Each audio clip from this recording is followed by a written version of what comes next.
Hi, my name is Saurabh. I'm sure that you are watching all the other videos from the same channel, and I'm very happy that you are commenting on the channel, commenting on each and every videos, and I'm very happy that you are being benefited by the videos which I am uploading. If you want me to upload any specific video on a specific topic, let me know in the comments so that I can prepare a video on that and I will upload it as a priority. In this video, we are going to talk about how to close, or rather, what is an audit non-conformity and how to close an audit non-conformity. So let us go to the presentation.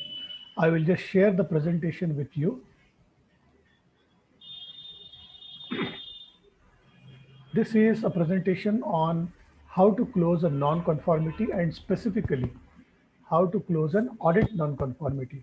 So let us go into the first slide and see.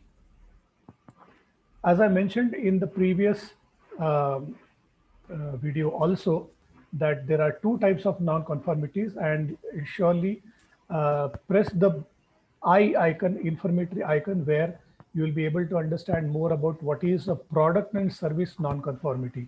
Because in that video, I have mentioned and we have discussed more about product and service non-conformity. In this video, we will stress upon what is an audit non-conformity. So let us go one step further.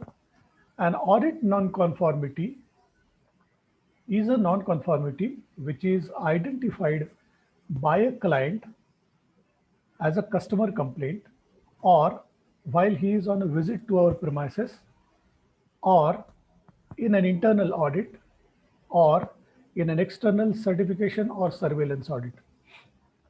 So this type of audit non-conformity is complied, or the system which is built to close this non-conformity comes under the clause of 10.2 as per ISO 9001:2015 standard. So let us dig more into what is an audit non-conformity. Let's say in a scenario where a client is making a visit at your premises, and after doing a visit to premises, the intention of that visit is to just verify the things at your end. That is, as you are a supplier to your client, that in their purview, it is a supplier audit. So they come at your premises and they verify the things. In that, they identify some positive points, as well as they also find some negative points. And one of the negative point is the raw material grade which was used to manufacture the material for them is not correct. It is not the same grade which is defined in the purchase order. So if that is the case, this is a negative comment, and this can be definitely taken as a non-conformity. This is not an audit non-conformity, but it is kind of audit done by a client only. So you may consider it as an audit non-conformity, because this does not come as a product or service non-conformity, right? So you can consider this as a negative point or a complaint of the client, or a audit non-conformity by a client. Secondly, if there is any opportunity for improvement which is suggested by a client, that is, if he sees your production area and if he finds one or two machines and the wheels and the blades are running without any cover or a guard, and he points out that a machine needs to be fixed with a guard because it is an accident prone place. So if this is a point, it is nothing to do with the client or nothing to do with how you manufacture the products for him. But as an opportunity for improvement, he just mentioned in his comment that things can be more safe at your place. So he suggests guards for the machine, right? So if this is the case, both these cases can be termed as audit non-conformity raised by a client. Another type of audit non-conformity is when there is an internal audit at your place, where an external hired auditor is coming at your place and doing internal audit. That is one scenario. Or internally, you have trained 3 to 4 people for ISO 9000 and 2015 internal auditors course, and they carry out internal audit. So if that is the situation, and if they raise any comment, raise any negative point, then that is called as a non-conformity of internal audit. At the same time, when you go for an external audit of a certification body, which is a certification audit or a surveillance audit, in that also they would mention some negative comments which can be taken as non-conformity. So there are two different types: internal auditors non-conformity and external auditors non-conformity. All these non-conformities are to be taken in a true spirit, because these are the only points which are opportunities for improvement. Because it I mean the the industry or your manufacturing unit is at such a stage where you are not finding faults in your own doing. And it is generally true that we don't find any wrong things what we are doing. It is only when the others point out to us we come to know that there is something wrong. And these are the only things which you should take in good spirit, so that you can implement it and move one step further in the process of implementation of ISO 9000 and 2015. So these are different types of audit non-conformities. And now let us see how to close a non-conformity. Again, the first thing which needs to be applied is you have to correct the detected non-conformity. That is, you have to apply correction process. Correction process is nothing but, let's say in the previous slide which we talked about, there are no guards on the machine where the moving parts are there, the moving wheels are there.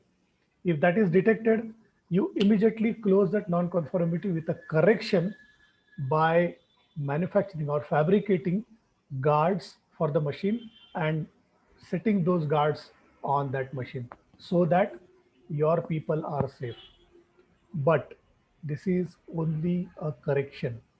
Let me tell you again, because in the industry, 95% of the people are completely unaware about what is a correction and what is a corrective action.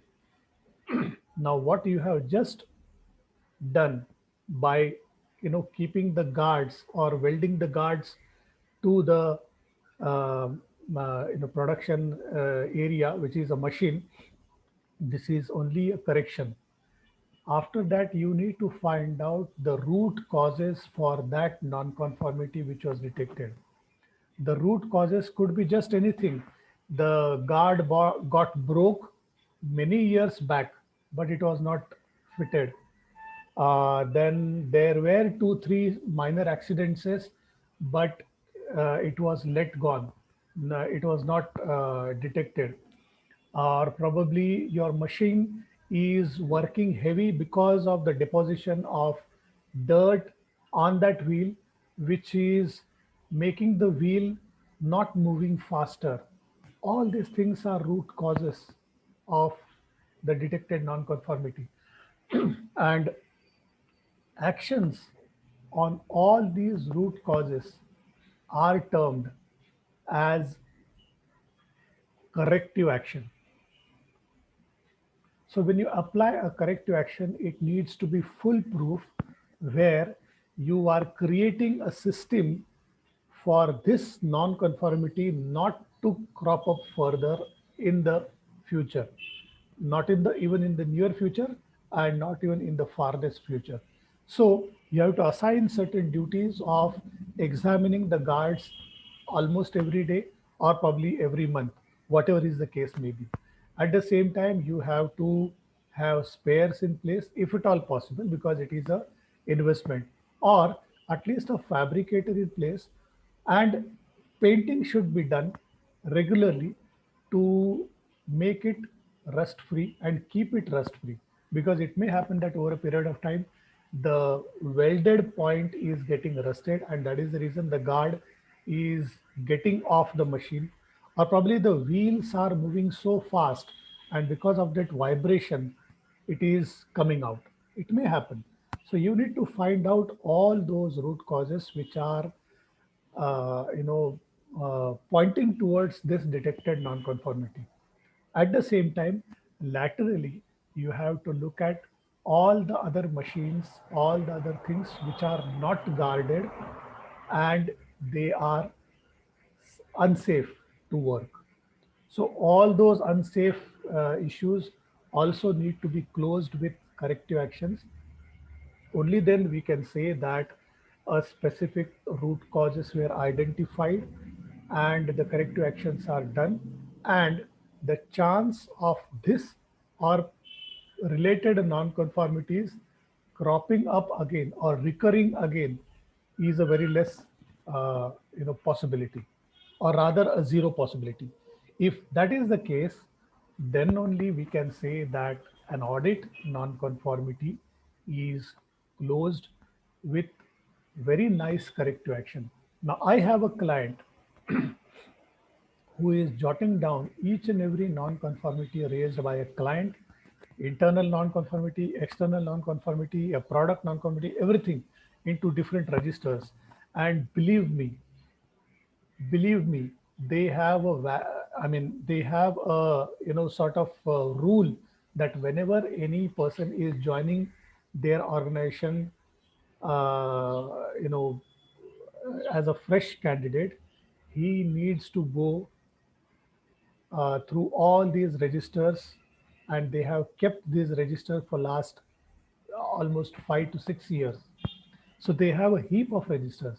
So the first few days of an employee is just to read those and make his mind that these issues should not crop up from his side. So he should not be a contributor to these kind of non-compliances or non-conformity. Isn't it great, right? So now we just go further, and this is a mandatory document which is required as per ISO 9001 2015. You have to keep documents related to audit non-conformity as well. So what are those? There could be an audit non-conformity register maintained where you are writing the non-conformity details, the correction details, the root cause details, and the corrective action details, the date of non-conformity, the closure of non-conformity, and then you bring all those things under a system where verification of the corrective action is happening regularly so that the recurrence is avoided.